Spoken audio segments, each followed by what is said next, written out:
नमस्कार सर। नमस्कार जी। क्या नाम है जी आपका? जी, परवीन नाम है मेरा। कहाँ रहते हैं आप? जी, सुल्तानपुरी दिल्ली। सर हम जानना चाहते हैं हमारे दर्शक कि जो गीता जी में कोई अन्य परमेश्वर बताया गया है उसका प्रमाण कहाँ है, ये दिखाइए हमें। जी, ये प्रमाण श्रीमद् भगवत गीता जी के अंदर 18वें अध्याय के 62वें श्लोक में प्रमाण है। आप देख सकते हैं। जी जी, ये श्रीमद् भगवत गीता है। ये गीता प्रेस गोरखपुर से है जी। इसका 18वें अध्याय का ये 62वां श्लोक है। यहाँ पर श्री कृष्ण जी अर्जुन को बोल रहे हैं, हे भारत, सब प्रकार से उस परमेश्वर की शरण में जा, उस परमात्मा की कृपा से तू परम शांति और सनातन परम धाम को प्राप्त होगा। अब यहाँ क्लियर कर दिया कि श्री कृष्ण जी बोल रहे हैं कि मेरे से ऊपर भी कोई परमात्मा है। और यहाँ पर जो बोलते हैं कि भाई ये ज्ञान श्री कृष्ण जी ने दिया है और श्री कृष्ण जी सर्वोपरि है, तो यहाँ पर भी अभी उस बात का खंडन करेंगे कि अभी दिखाते हैं 8वें अध्याय का। ये देखिए श्लोक नंबर देखिए आप।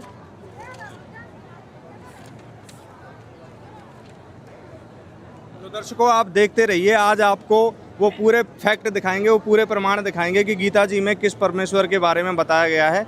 तो चलिए देखते हैं। जैसे आजकल की भ्रांति में क्या फैलाया जा रहा है कि आप किसी को भी इष्ट मान लो और उसको प्राप्त हो जाओगे, कि आप जाओगे कृष्ण जी के पास ही। कोई कहता है कि भाई हम पेड़ पूज लेते हैं, कोई कहता है हम माए मसाणी पूज लेते हैं। तो गीता जी क्या करिए, आप ये देखिए एक बार। ये देखिए, हे कुंती पुत्र, यह मनुष्य अंत काल में जिस जिस भी भावों को स्मरण करता हुआ शरीर को त्याग कर जाता है, उसको ही प्राप्त होता है। हे अर्जुन, सब समय में। ये कौन सा अध्याय चल रहा है सर? सर ये 8वां अध्याय है। अच्छा, 8वां अध्याय का 8वें अध्याय का है ये 6ठा श्लोक, फिर 7वां श्लोक है सर। 6ठा 7वां जी। इसलिए हे अर्जुन, सब प्रकार से सब समय में मेरा स्मरण कर और युद्ध भी कर, इस प्रकार तू निसंदेह मुझको ही प्राप्त होगा। अब इसने बोल दिया कि अब तू मेरा स्मरण कर और तू मुझे प्राप्त होगा। अब ये थर्ड पर्सन की तरफ अब ले जाएगा। पहले तो बोल दिया भाई किसी देवी देवता को पूजोगे तो देवी देवता को प्राप्त हो जाओगे, मुझे पूजोगे तो मुझे प्राप्त होंगे।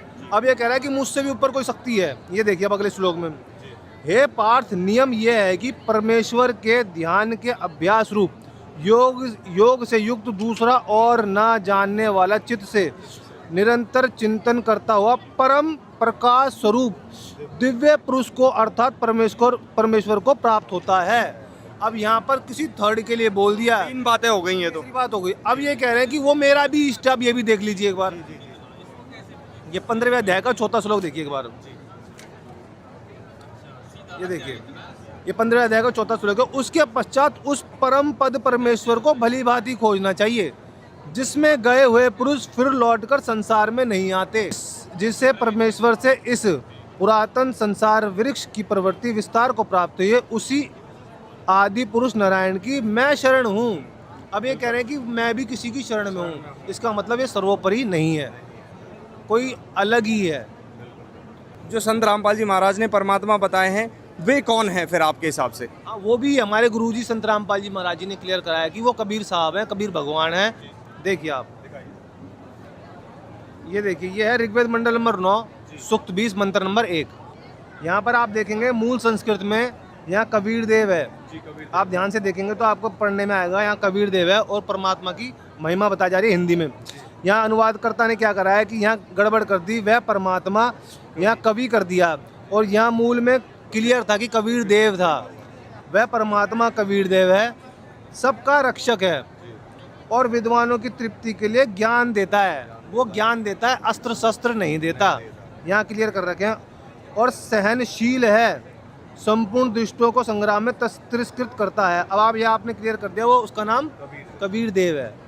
ठीक है। आज तक हमने कभी सुना ही नहीं था कि कोई कबीर देव नाम का भी कोई भगवान है। हमने कबीर साहब को सिर्फ कवि बना के साइड कर दिया, लेकिन जो वेद है ना, वेद इसकी गवाही दे रहे हैं। और कबीर साहब की एक वाणी है जो हम 5वीं 6ठी क्लास में पढ़ते थे कि वेद मेरा भेद है, मैं ना वेदों के माई, जिस वेद से मैं मिलूँ वो वेद जानते नहीं। तो जो ब्राह्मण या आप और जो शिक्षित समाज जो पहले हुआ करता था, उन्होंने उन्हें साइड कर दिया। ठीक है। अब यहाँ वेद क्लियर कर रहे हैं कि भाई वो पूर्ण परमात्मा कबीर देव है। और संत रामपाल जी महाराज जी, मेरे गुरुदेव जी ने ये बात क्लियर कर दी। अब आपको एक चीज़ और दिखाएंगे, ये देखिए शॉर्ट में दिखाएंगे इतना जल्दी। ये देखिए, ये ऋग्वेद मंडल नंबर 9 सूक्त 82 मंत्र नंबर 1। जो सर्वोत्पादक का मतलब जिसने सबकी उत्पत्ति करी, प्रकाश स्वरूप सदोगुणों की वृष्टि करने वाला, पापों को हरण करने वाला, वह राजा के समान दर्शनीय है, मतलब वो दिखता है राजा के समान है वो। और सभी लोक लोकांतरों के चारों ओर शब्दमान हो रहा है। वर्ण्य पुरुष को दृढ़ भक्त को वर्ण्य पुरुष को जो दृढ़ भगत है उसको पवित्र कर्ता प्राप्त होता है। अब अगले श्लोक में देखिए, यहाँ भी कबीर वेगस्या था। परमात्मा उपदेश करने की इच्छा से आप महापुरुषों को प्राप्त होते हो और आप अत्यंत गतिशील पदार्थ के समान हमारे आध्यात्मिक जगत को प्राप्त होते हो। यहाँ भी यहाँ कवि को सर्वज्ञ कर दिया, यहाँ कबीर ही था, कबीर वेगस्या। यहाँ वही कबीर, आप कबीर देव हो, शुद्ध स्वरूप हो, हमारे पापों को दूर करते हो, वो पापों का भी हरण करते हैं। तो यहाँ क्लियर कर दिया संत रामपाल जी महाराज मेरे गुरुदेव जी ने कि वो कबीर साहब ही हैं जो चारों युगों में आते हैं और अपनी अच्छी आत्मा को प्राप्त होते हैं और अपना ज्ञान बांट कर चले जाते हैं। बहुत बहुत धन्यवाद सर। तो दर्शकों, देखा आपने, ये अभी हम सतलोक आश्रम मुंडका की आध्यात्मिक प्रदर्शनी में मौजूद थे। यहाँ हमने पहले गीता जी से प्रमाण देखा, फिर सर ने हमको यहाँ पर वेद में प्रमाण दिखाया कि वो परमात्मा सशरीर है, राजा के समान दर्शनीय है और उसका नाम भी वहाँ पर कबीर लिखा हुआ है। लेकिन अर्थ करने वालों ने वहाँ पर थोड़ा अर्थ का गड़बड़ कर दिया है। लेकिन संत रामपाल जी महाराज ने ये क्लियर कर दिया है कि वो परमात्मा कबीर साहिब है और वही सृष्टि का रचयिता है।